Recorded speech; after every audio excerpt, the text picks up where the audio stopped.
Hey guys, Chris here for Thomann Guitars and Basses. Today I'm comparing 5 of the most beloved Strats or Strat type guitars. We made a video on mid-priced and on very expensive like custom shop level Strats as well. Make sure to check those videos out on the channel. But right now we have 5 really cool guitars. These are the most beloved and talked about instruments in this lower price segment.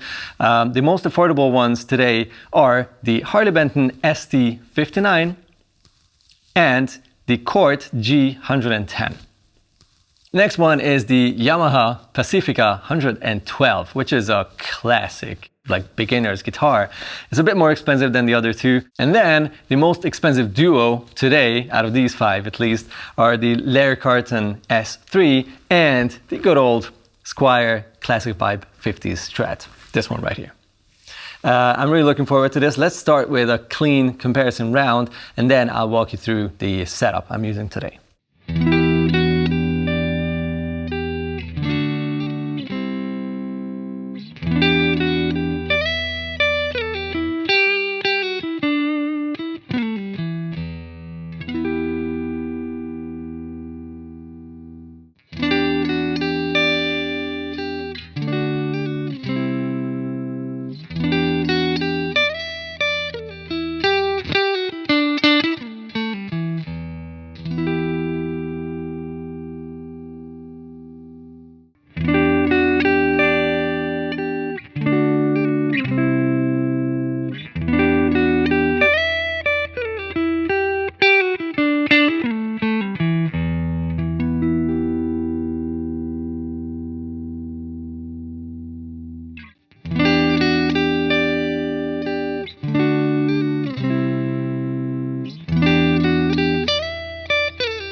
All right, before we move on to the Overdriven comparison rounds, I want to describe and just explain the rig. I'm using 2 amps today and a very minimal amount of pedals. For the clean part, you only heard the UA Effects golden reverberator for some reverb, some spring reverb.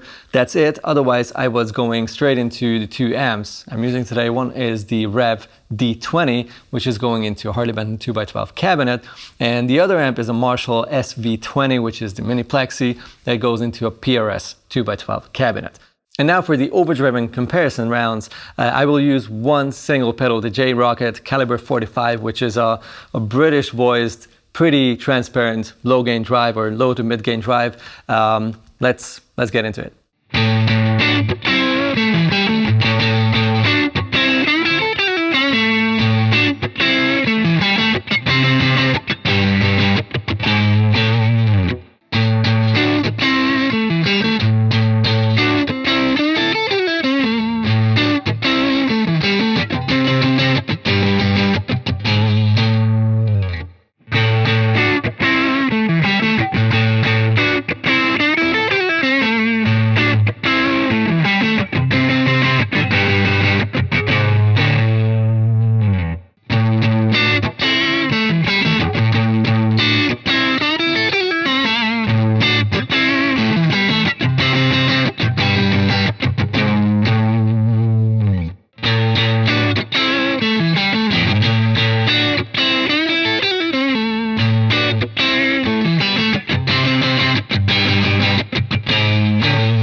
All right, now that you made up your mind about these guitars, I think it's time for me to share what I felt, because I guess it makes sense to tell you what the player feels and how it sounds in the room.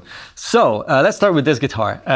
This is not a surprise for me. I know this series and these guitars for so many years, and they are just stable. They are like the guitars music teachers will suggest buying, and it has a good reason. It's just a very stable guitar, feels really nice. You get a humbucker in the bridge position. You don't get the normal slant single coil like a traditional Strat would have, but you can coil split the humbucker, and it even auto splits in the second position. So if you're here and have these two active, it really felt like this one is already split for you, which gives you that traditional quacky second position sound. And in the bridge position, you get to choose if you want to coil split or not. So it's just, it has everything you want, and it's not the cheapest one, but it's money well spent, I guess. Then the next one, the Cort. I found the pickups a little too stratty, if you know what I mean, like a little too treble heavy, not too harsh, but a little thinner than some of the other guitars. Still very enjoyable though, and the neck was really nice. Like it felt really easy to play that guitar, super lightweight too, and just overall nice build quality. So very impressive, especially if you consider the fact that that is the cheapest one out of these 5. Next one is the Larry Carlton, the S3.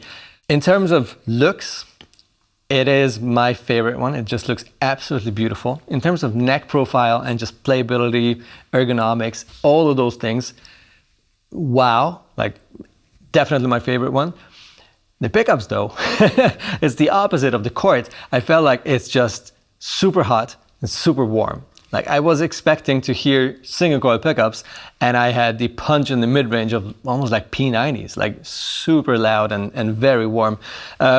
It's a personal thing. You can like it, you can sort of dislike it, whatever. I'm not saying it's bad. I'm saying like I was surprised how hot and warm those pickups sounded.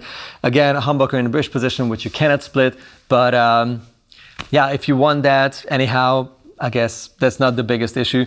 The rest of the guitar, the build quality, the feel of the neck, oh my gosh, really nice. Then the Harley Benton, which was again the second most inexpensive guitar here, right after the Cort, and just felt like a proper guitar. I mean, whatever happened to hard to play, terrible sounding beginner's guitars? Like it doesn't feel like a beginner's guitar. That's the fact, especially for that money.